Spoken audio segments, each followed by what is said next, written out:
दोस्तों, हक मौजूद।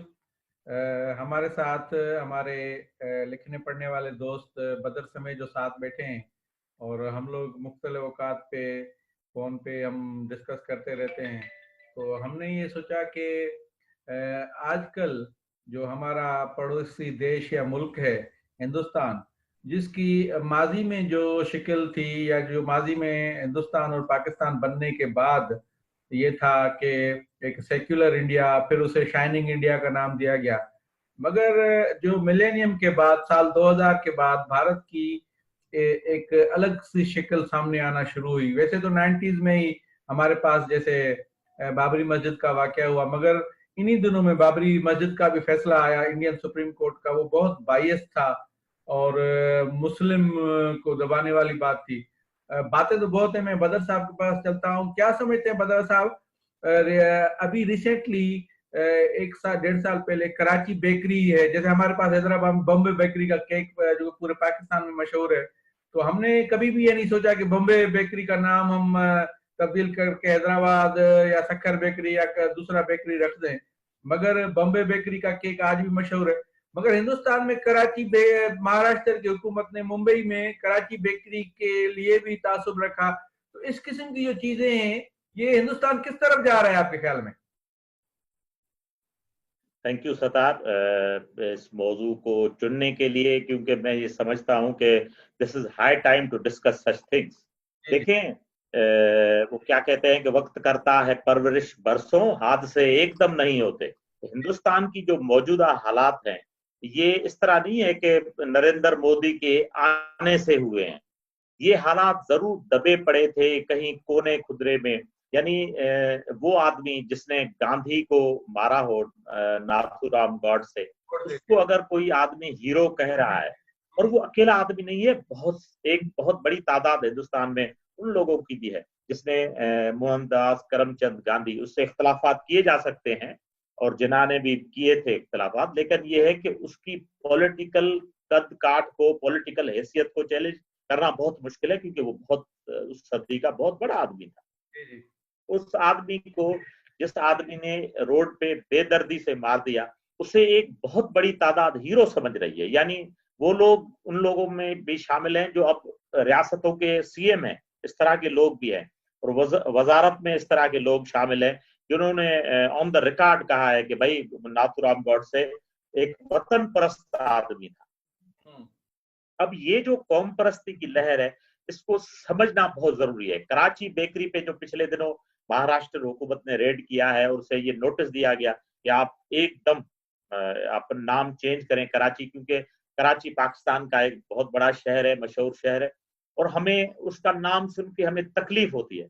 हालांकि हम जब भी बॉम्बे बेकरी जाते हैं या तो अभी पिछले दिनों का मैं आपसे जिक्र करूं कि मैं जब कराची से सक्खर आने लगा, तो दिल ने कहा कि चलो बॉम्बे बेकरी से खरीदारी कर लेते। जब मैं वहां पर पहुंचा तो एक बहुत बड़ी लंबी लाइन लगी हुई थी बॉम्बे बेकरी पे, और मुझे एहसास हुआ कि घंटे डेढ़ से पहले ये मुझे, मतलब आई कैनॉट बाय एनीथिंग, तो मैंने इरादा तर्क किया, मैं वापस आ गया। ये कैफियत है, और हम हमेशा वी फील प्राउड कि भाई ये बहुत अच्छी बेकरी है और ये पाकिस्तान से पहले की बेकरी है।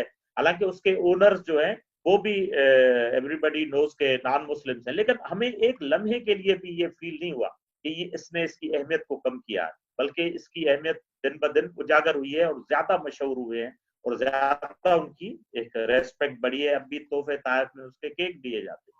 लेकिन हिंदुस्तान की ये जो तंग दस्ती, या तंग दस्ती नहीं कहनी चाहिए, तंग दिली जो है, वो वहां के हालात को नुमाया कर रही है कि वहां अब मेजॉरिटी लोगों को कहाँ ले जाया जा रहा है। यकीनन मीडिया का उसमें रोल है। Media has played very vital role Hindustan के माशरे को तबाह बर्बाद करने में।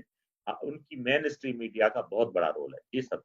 कुछ दिन पहले आपको याद होगा कि सुप्रीम कोर्ट में एक पिटीशन फाइल हुई थी कि सिंध का नाम जो हिंदुस्तान के जो तराना है, मुझे हिंदी का वर्ड याद कोई ऐसे नहीं आ रहा, जो तराना है हिंद जिसको सिंध गुजरात मराठा, यस। सिंध गुजरात मराठा, पंजाब सिंध, हिंद सिंध गुजरात मराठा, तो वो भी निकालने के लिए यस। पिटीशन फाइल हुई। फिर वो ये हुआ कि भाई अभी तराना जो है वो तब्दील नहीं हो सकता कि आप क्योंकि वो सिंध पाकिस्तान की रियासत है, तो इसलिए आप जो ये नाम निकालें। मगर वो ये कि वो भी उस वक्त तो शायद वो कहते थे भाई तराना तब्दील नहीं हुआ। आप क्या समझते हैं कि इस जो सूरत हाल ये बन के आई है, जिसमें आरएसएस, विश्व हिंदू परिषद या जो बीजेपी, जैसे आपने लफ्ज इस्तेमाल किया है कि नेशनलिज्म है ये, अच्छा एक तो नेशनलिज्म होता है कौमों के हवाले से, भाई ये कौम है जुबान बोलने के हवाले से, एथनिक जो नेशनलिज्म है, ये रिलीजियस नेशनलिज्म तो उससे ज्यादा जहर आलूद और खतरनाक हो सकता है कि मजहब की बुनियाद पे सुप्रीमेसी हो। आप इसको कैसे डिफाइन करेंगे? जो नेशनलिज्म हमारे यहाँ कौमों के मौजूद है, पश्तून, सिंधी या दूसरा जो नेशनलिज्म है वो तो काउंट करते हैं कि भाई हमारा नेशनलिज्म सेक्युलर बुनियादों पे, मगर ये तो ये क्लेम ही नहीं करते कि भाई हमारा नेशनलिज्म जो है वो मैं स्पेशली हिंदू का लफ्ज इस्तेमाल कर रहा हूँ, तो हिंदू नेशनलिज्म में भारत के हवाले से इस्तेमाल कर रहा हूँ। अपने जो सनातन दोस्त हैं हमारे सिंध के रहने वाले, वो इसे वो नहीं करें। जो वो नेशनलिज्म, इसमें क्या फर्क महसूस करते हैं आप?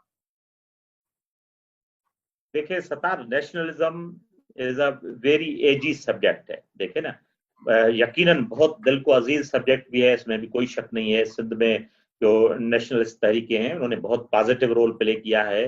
They never show kind of जो फाशिज्म का ट्रेट होता है वो कभी भी नहीं रहा। यहाँ पाकिस्तान में पख्तून नेशनलिज्म है, उसने हमेशा एक पॉजिटिव सेकुलर रोल प्ले किया। हिंदुस्तान की जो नेशनलिज्म है उसको यू कैन, मतलब उसका जो बहुत करीबी मिसाल है वो हिटलर है। हिटलर ने जो नेशनलिज्म, उसमें उस नेशनलिज्म में कई फाशिज्म भी था। अगर आप नजरियात के नामों को याद करें तो उसमें उनको हम फाशिज्म के नाम से याद। हिंदुत्व का लफ्ज इस्तेमाल हो रहा है, हिंदुत्व। जी जी, मैं फाशिज्म से, मेरी मुराद हिटलर के फाशिज्म से थी। जब हिटलर का जो नेशनलिस्ट मूवमेंट थी जिसको नाजी मूवमेंट कहते हैं, तो वो कहते थे ये देवर फाशिस्ट, क्योंकि उनका एक लफ्ज था कि मां सवाए जर्मन्स के, यानी जो आर्यंस हैं उनके बाकी जो भी कौमें हैं वो कमतर हैं। इस तरह का लफ्ज इस्तेमाल किया गया।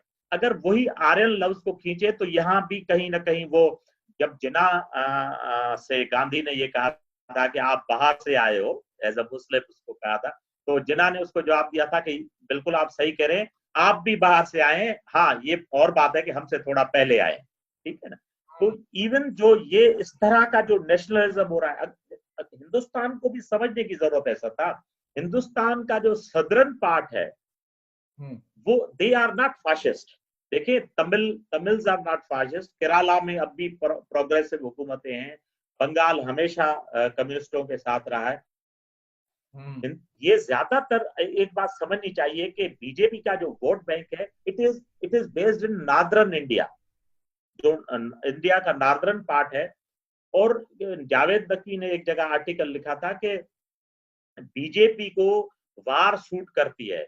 जब इवन जो बीजेपी के मुंतखब वजीर आजम थे अटल बिहारी वाजपेयी, जब उन्होंने अमन के हवाले से बात की तो या एल के एडवाणी ने अगर जिना की मजार पे हाजिरी देके उनके लिए अच्छे कलमात कहे तो एकदम उन्हें पार्टी से बिल्कुल उसकी पोजीशन को डिक्रीज किया गया। अगर आपको खुशवंत, सॉरी मैं नाम भूल रहा हूँ, जिन्होंने जिना पे किताब लिखी है, आकोट ने छपवाई भी थी, मैं नाम मिस कर रहा हूँ, वो बड़े फॉरेन मिनिस्टर भी थे बीजेपी के, तो उनको टिकट तक, फ्रॉम राजस्थान, जसवंत सिंह। यस, यशवंत सिंह। उनको जब उन्होंने जिना के लिए एक किताब लिखी तो उन्हें सजा ये दी गई कि उन्हें पार्टी की टिकट तक न दी गई। अभी अभी उनका इंतकाल हुआ है, कुछ अर्सा हुआ। क्योंकि बीजेपी का जो वोट बैंक है, ये बात समझनी चाहिए, जो बीजेपी का वोट बैंक है वो एक्रिमिनस एटीट्यूड में ही छुपा हुआ है, वो झगड़े, लड़ाई और जंग के एटीट्यूड में छुपा हुआ है। क्योंकि बीजेपी ये समझती है कि जब तक वो एंटी पाकिस्तान रेटोरिक को जिंदा रखेगी, जब तक वो पाकिस्तान के खिलाफ जहर उगलती रहेगी, तभी तक उसका वोट बैंक मजबूत रहेगा। देखें, ये बात समझनी चाहिए कि ये फेक नजरियात पे बनाया गया वोट बैंक है जो बीजेपी का है। इसी तरह का वोट बैंक ट्रंप ने भी बनाया था अमेरिका में, लेकिन अमेरिका में ट्रंप को उन्होंने वोट फिर भी दिया है, लेकिन ट्रंप के अगेंस्ट जो वोट पड़ा है, अमेरिका में वोट को इतना लोग लिफ्ट नहीं करवाते थे शायद पहले, लेकिन इस दफा तारीखी तौर पे उन लोगों ने वोट दिया है। उन्होंने कहा है कि कोई भी आए, हालांकि Biden was not very popular leader, उन्होंने कहा कि कोई भी आए ट्रंप के सिवा, तो उन्होंने they have थ्रोड out Trump. Hindustan को भी कुछ इसी तरह के इकदाम उठाने होंगे इससे पहले कि हिंदुस्तान उस नहज पे पहुंच जाए कि फिर दुनिया के नक्शे पे वो एक बेहतर और मजबूत मुल्क उभर के शायद बन के शायद कभी उभर ही नहीं सकेगा अगर उन्होंने बीजेपी को थ्रो आउट नहीं किया, बाहर नहीं फेंका तो।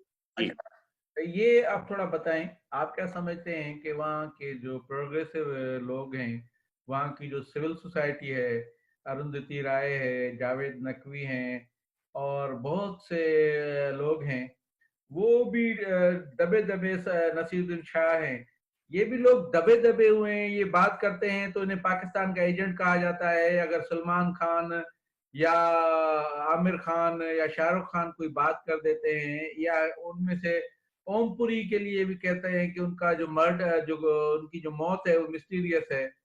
तो माने उनकी क्या कंडीशन है कि क्या जो सेक्युलर लोग हैं वहां के, जो वहां के संविधान जिसे आइन कहते हैं, वो कहते हैं कि हमारा संविधान सेक्युलर है और मोदी उसमें तब्दीली नहीं ला सकता, तो वो उनकी क्या कंडीशन है आपके ख्याल में आजकल?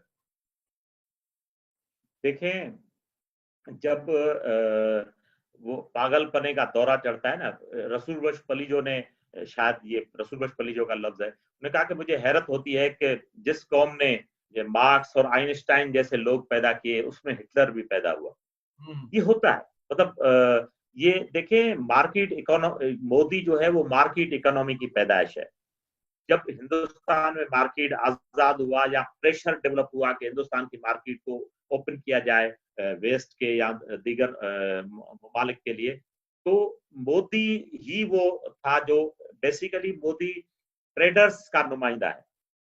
कुछ ट्रेडर्स हैं जिनके पास they have got hell of money, बहुत सारा पैसा है उनके पास। मीडिया उनके हाथ में है, ज्यादातर जो गुजराती लोग हैं मीडिया के भी ओनर्स वो हैं। ये मीडिया और इंडस्ट्रियलिस्ट साथ मिलके मोदी को आगे लाए हैं। अब मोदी के लिए उनके पीठ पीछे क्या उनको मराद दे रहा है, आप कभी कभी बातें रफेल जैसी बातें बाहर भी आ जाती हैं कि किस तरह उन्होंने सारे ट्रेड जो हुए हैं, ये सौदे जो हुए हैं मुख्तलिफ ममालिक के साथ, उनमें उन लोगों को, उन बिजनेस हाउसेस को कितना बचा है। देखिए, तबाह होगा हिंदुस्तान। अमीर तो जरूर वो 4 व्यापारी होंगे जो मोदी के पीछे। दरअसल आप जरूर, आप ऑफ द रिकॉर्ड जब थे तो आप जिक्र कर रहे थे वो जो कन्वर्जन का भी हाँ, ला आया है कि मैरिज के थ्रू रिलीजन तब्दील नहीं होगा। वो लफ्ज है, मैं आपको बताता हूँ। वो कह रहे हैं कि भाई हमारे यहाँ तो चलो ठीक है कि एक माइनॉरिटी है हमारे पास, जो सनातन दोस्त हैं, कई जबरी मजहब की तब्दीली, उन्होंने नाम दिया है लव जहाद को रोकने के लिए। मध्य प्रदेश और उत्तर प्रदेश ने कानून साजी की है। तो उनसे सवाल हुआ कि भाई अगर लड़का वो हिंदू और लड़की मुस्लिम हो तो फिर आप क्या करेंगे? वो कह रहे हैं कि कन्वर्जन को रोका जाए। तो फिर उसे साबित कैसे करेंगे आप कि भाई ये, और हिंदुस्तान वो वाहिद मुल्क है इस खत्ते में जहाँ मल्टी रिलीजियस शादियां माजी में भी होती थी और अब भी कहीं होती रहती हैं।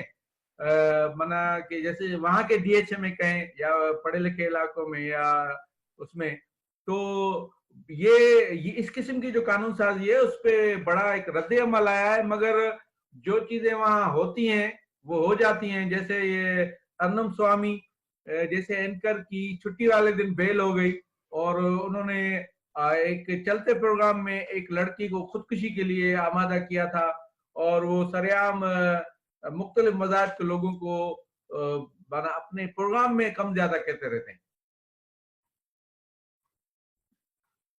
सतार, असल में क्या है कि ये कानून तो बनाएंगे एज अ प्रीटेक्स्ट, इसको इस्तेमाल करेंगे, यानी हर वो शादी जो इंटरफेथ हो, यानी हिंदू और मुस्लिम के बीच में हो, और अगर लड़का मुस्लिम है और लड़की हिंदू है तो उसमें कन्वर्जन भले नहीं हो, ये कहेंगे कि कन्वर्जन हुई है। ये कहें। क्योंकि ये चाहते हैं बीजेपी की हुकूमत का ये एजेंडा है कि किसी भी तरीके से लोगों में जो इंटरफेथ हार्मनी है मुहज़्ज़ब होने की बुनियादी निशानियों में गिनी जाती है कि इंटरफेथ हार्मनी हो, वो कभी ना होने पाए।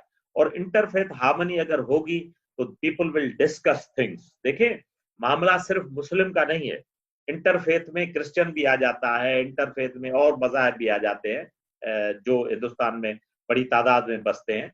तो ये एक्चुअली प्योरली हिंदू जो लोग हैं उनको अकेला करना चाह रहे हैं। देखिए, ये मुस्लिम के अगेंस्ट तो है ही है, लेकिन ये हिंदू के अगेंस्ट भी है, ये बात समझनी चाहिए। क्योंकि हिंदुस्तान में जब हिंदू अकेला होगा तो वो यकीनन बीजेपी के रहमो करम पे होगा, और जब वो बीजेपी के रहमो करम पे होगा तो BJP will decide their their destiny. ठीक है, देखिए, दिस इज हाई टाइम कि सारे अपोजिशन के जो हजरात हैं वो साथ मिलें। देखिए, बहुत कोशिश की थी पिछले दिनों राहुल गांधी ने, लेकिन वो इस तरह का माहौल न बना सके, या उनके पास they haven't got a complete leadership जिसमें लीडरशिप की सारी खूबियां हो, वो वो इस्तेमाल नहीं कर सके, वो आगे नहीं ला सके जो मोदी को फेस कर सके। बट दे हैव टू इसके सिवा उनके पास कोई चांस नहीं है। अगर वो इस तरह की कोशिश नहीं करते हैं तो इंडिया के लिए बहुत बड़ा मुश्किल होगा। मैं एक चीज और ऐड करूं कि किसी ने पिछले दिनों डॉन में एक आर्टिकल लिखा था कि India has become sick man of Asia. Sir, आपको आवाज आ रही है? हाँ जी जी, आ रही है, बिल्कुल आ रही है। तो उन्होंने लिखा था कि सिक मैन ऑफ एशिया। उन्होंने गिनवाए थे कि हिंदुस्तान की जो इकोनॉमी है 1947 के बाद, यानी जब हिंदुस्तान पाकिस्तान आजाद हुए उसके बाद, इट इज फर्स्ट टाइम के लोएस्ट एप पे खड़ी हुई है हिंदुस्तान की इकोनॉमी। नंबर 2, कोरोना वायरस बेशक पूरी दुनिया के लिए हैवक है, लेकिन हिंदुस्तान अब सबसे लंबा लॉकडाउन करने के बावजूद हिंदुस्तान में, या शायद कुछ वक्त में खुदा उनको भी अपने हिफ्ज़ो अमान में रखे, हमें कोई दुश्मनी नहीं है किससे, सब जाने अजीज हैं, कि हिंदुस्तान शायद दुनिया का सबसे पहला वो मुल्क बन जाएगा जिसमें ये बीमारी सबसे ज्यादा तबाही फैला रही है। ये बात समझनी चाहिए। और हिंदुस्तान की और हालात देखें, हिंदुस्तान जो है वो अपना सिक्योरिटी जो कंडीशन है उसकी, चाइना के साथ उसका बॉर्डर बिल्कुल डिस्टर्ब है, पाकिस्तान के साथ भी आए दिनों स्क्रिमिशेस होती रहती हैं। पिछले दिनों उन्होंने मतलब एक एडवेंचर भी किया, अभिनंदन की शक्ल में, बड़ा मशहूर हुआ था। उसमें उनके साथ क्या हालत हुई है। India has suffered on every platform. Munir Akram ने पिछले दिनों यूएन के सेक्रेटरी जनरल को डोजियर पेश किया है, ये खबर जरूर शेयर करनी चाहिए कि उन्होंने उसमें ये लिखा है कि हम अपना राइट ऑफ सेल्फ डिफेंस अपने पास रखते हैं, लेकिन हिंदुस्तान की, तो ये मेरे ख्याल में पाकिस्तान पहली दफा ये हुआ है, हमें कबूल करना चाहिए इवन सोशल मीडिया पे भी, कि Pakistan has taken right steps in the right direction. पहली मर्तबा पाकिस्तान ने सेन एटीट्यूड इस्तेमाल किया है, और this is the first time कि हिंदुस्तान को कि उन्होंने जो भी असल शक्ल है उसको इंटरनेशनल लेवल पे पूरा उसको क्लियर करके बताया लोगों को।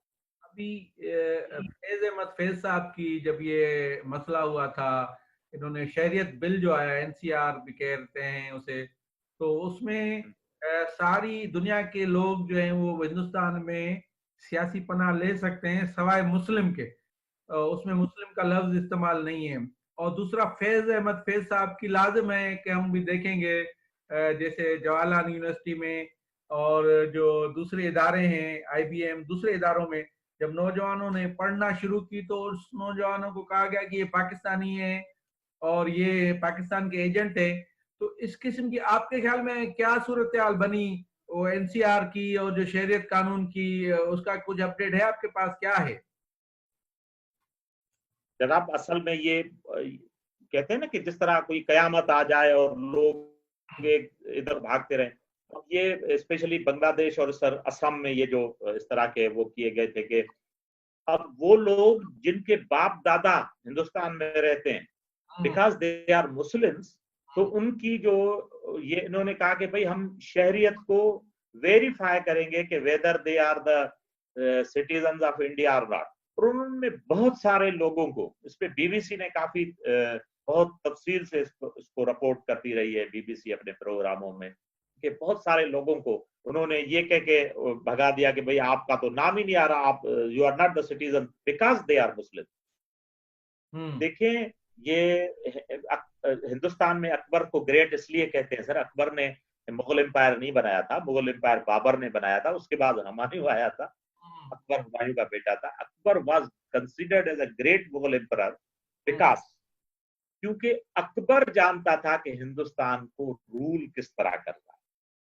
इसलिए अकबर की कैबिनेट में मल्टी रिलीजियस लोग थे, यानी उसके अगर आप बीरबल का नाम करते हो या राजा मान सिंह का नाम करते हो, बहुत सारे ऐसे लोग, दे वर नॉट मुस्लिम्स, लेकिन उनको बहुत अहमियत दी जाती थी उसके दरबार में, क्योंकि अकबर ये चाहता था कि जो टैलेंट है और जिसमें भी है, देखिए अमेरिका अगर कहे कि कालों को वो अहमियत नहीं देते, तो अमेरिका की दुनिया में इज्जत तो मेरे ख्याल में अफ्रीकन अमेरिकन ने ज्यादा करवाई है। उनके अगर स्पोर्ट्स देखें या बहुत सारे ऐसे स्पोर्ट्स स्पेशली उन्होंने अफ्रीकन अमेरिकन की वजह, हिंदुस्तान को देखें, हिंदुस्तान की दुनिया में देखें वो क्या फैज की लाइन है, चांद को गुल करो तो हम जाने, वो कहां तक मुसलमानों की निशानियों को बाहर निकालेंगे। वो आगरा के ताजमहल को मिटा सकते हैं?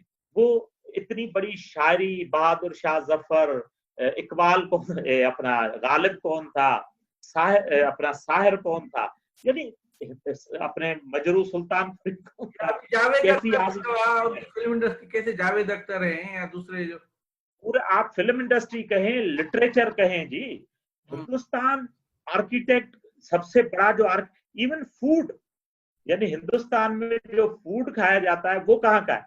ये कबाब जो वो खाते हैं, ये पुलाव जो वो खाते हैं, ये कहाँ से? देखिए, ये आप हिंदुस्तान के रग रग में मुस्लिम कल्चर बसा हुआ है। और स्पेशली देखिए, स्पेशली जो नॉर्थ, जो इसका वोट बैंक गिना जाता है बीजेपी का, उसकी तो रग रग में मुस्लिम है, मुस्लिम कल्चर, मुस्लिम तारीख।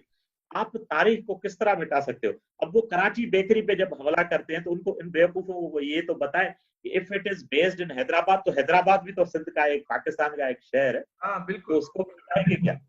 हाँ सही देखिए वो हिंदुस्तान अगर हिंदुस्तान है तो वो ये समझ लेना चाहिए कि हिंदुस्तान अगर हिंदुस्तान है, और जो प्रेजेंट शक्ल की बात करते हैं, ये मुगलों ने बनाया था, बिल्कुल, ठीक है। उससे पहले चंद्रगुप्त मौर्य था, लेकिन उसके बाद मॉडर्न जमाने में मुगलों की ये देन है।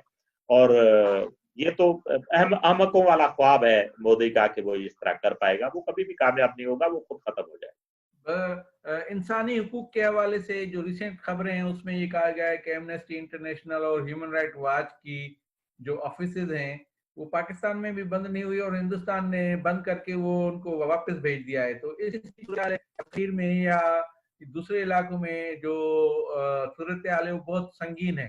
तो क्या समझते हैं कि यही सूरत हाल रही तो और हालात कहाँ किस तरफ जाएंगे? जो सेक्युलर इंडिया तो अभी आप नहीं कह सकते जाएगा।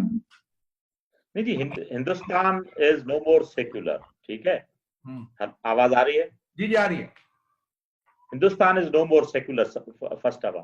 देखें, फकत ये कहना कि हमें ये लगता है कि ये इस तरह है, इखलाक अहमद को उसकी फ्रिज में जो गोश्त था, हालांकि वो बाद में चेक हुआ तो वो मटन था, एक बकरे का गोश्त था, उसको फकत इस वजह से मारा गया कि भाई तूने जो है वो गाय काट के फ्रिज में रखी हुई है। देखें, अभी सौमित्रा चैटर्जी जो फौत हुए, उन्होंने बड़ी एक अच्छी बात कही थी, अगर आप उनका इंटरव्यू कहीं देखें, ही वाज फ्रॉम बंगाल। तो उसने कहा था कि भाई बीफ खाना हर आदमी का पर्सनल हक है, आप कौन होते हो कि डिसाइड करोगे ये खाना चाहिए नहीं खाना चाहिए? Who the body is, number one. दूसरी बात यह है कि हिंदुस्तान में यह है कि अगर कोई, देखिए गाय या बैल जो है वो एक किसान का साथी है, ये भी आप समझ लें। ये सिर्फ मुस्लिम के अगेंस्ट नहीं है, ये इंडस्ट्रियलिस्ट की एक साजिश है कि किस तरह जो किसान है, जो एग्रीकल्चर सेक्टर है, उसको किस तरह तबाह बर्बाद किया जाए हिंदुस्तान में। ये भी एक रीजन है। और देखें, वो गाय और बैल जो है वो किसान का साथी है, वो किसान की औलाद की तरह किसान उसको रखता है। कहीं किसान अगर बैल या गाय को रस्से से बांध के ले जा रहा है, उसे रास्ते में कत्ल कर दिया जाता है कि तू इसे बेचने जा रहा है, जो कसाई को जो इसे काटेगा। भाई तुझे किस तरह पता? जो काम अभी हुआ नहीं है उसलिए तू किस तरह कह रहा है कि ये होने जा रहा है। ये तो हिंदुस्तान सर, अब ये है कि Hindustan is very difficult times. ये अभी दिस इज हाई टाइम, मैं फिर से कहूंगा, this is high time for the opposition to come out.